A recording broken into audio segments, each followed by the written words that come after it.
I'm Kevin Berger. Minnesota is in the enviable position of having one of the lowest unemployment rates in the nation. However, that success also means challenges ahead as the state looks to grow its workforce in the face of retiring baby boomers. Citizens League is taking a close look at the situation and offering some important dialogue. Here with more is Executive Director Sean Kershaw. Sean, welcome back to Newsmakers. Great to be here. You're calling this a workforce development. What's that mean exactly to you? There are three things driving what's happening. As the baby boomers age and leave the workplace, we leave the workforce, we're going to have potentially a shortage of people to fill the jobs that we have. The second major factor is the nature of skills that people need on the job is changing dramatically.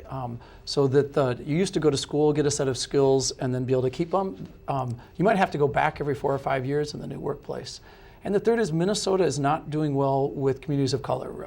Our gaps in achievement and readiness for work by race and ethnicity aren't what they should be. So in the midst of all these demographic changes, we're one of many groups who are saying we need to look at workforce development and higher education with a new set of eyes.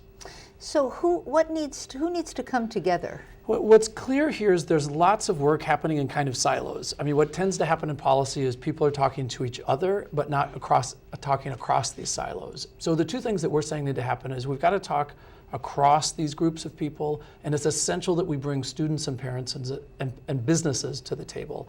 A lot of policy happens without these three key stakeholders, students, parents, and business owners on this important workforce question. So the education, higher ed, they're talking about here's what we need to bring them over to here, but they're not talking with each other. I mean, It's pretty simple. And again, people are proposing good things and doing good work, but they're only talking to themselves more or less. And we've got to figure out how to cross those boundaries. Well, people have always retired and people have always come into the workforce. What's different this time? It really is the scale of the size of the baby boomers, that size of that cohort that's leaving. So it's an enormous group of people who in the next 15 years will be leaving the workforce. And we don't necessarily have the people behind them to replace them. So what we're going to need is existing workers are going to need to be much more productive. And so that's part of the reason we're talking about it.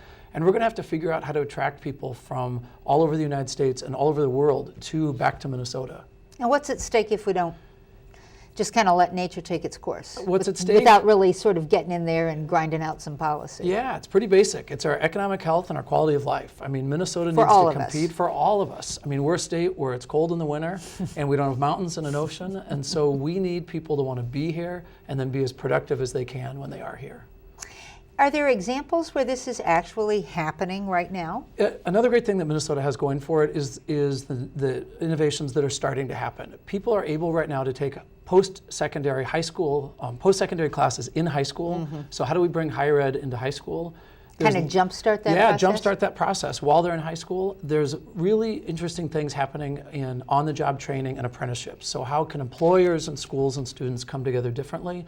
And there's a real need to focus on completion because higher ed is never affordable if you don't complete. So in the high school innovation, in the apprenticeship and on-the-job training, and how we get more students to complete. Those are three opportunities. And I haven't heard you talk about student debt because that can really weigh people down as they're trying to get into the workforce. It's going to be a huge issue for a while because so many students have debt. What we're realizing is there's a smaller subset of that population that needs the most focus. And so I think going forward, there'll be a lot of changes happening at the federal level as well as a need to focus at Minnesota. So that is still an issue out there. The student debt is an enormous problem.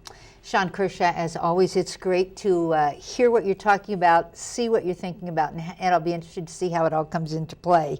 If you want to learn more about the workforce development issue or the other public policy initiatives of the Citizens League, here's how you can get involved, citizensleague.org. I'm Kevin Berger. Thanks for watching.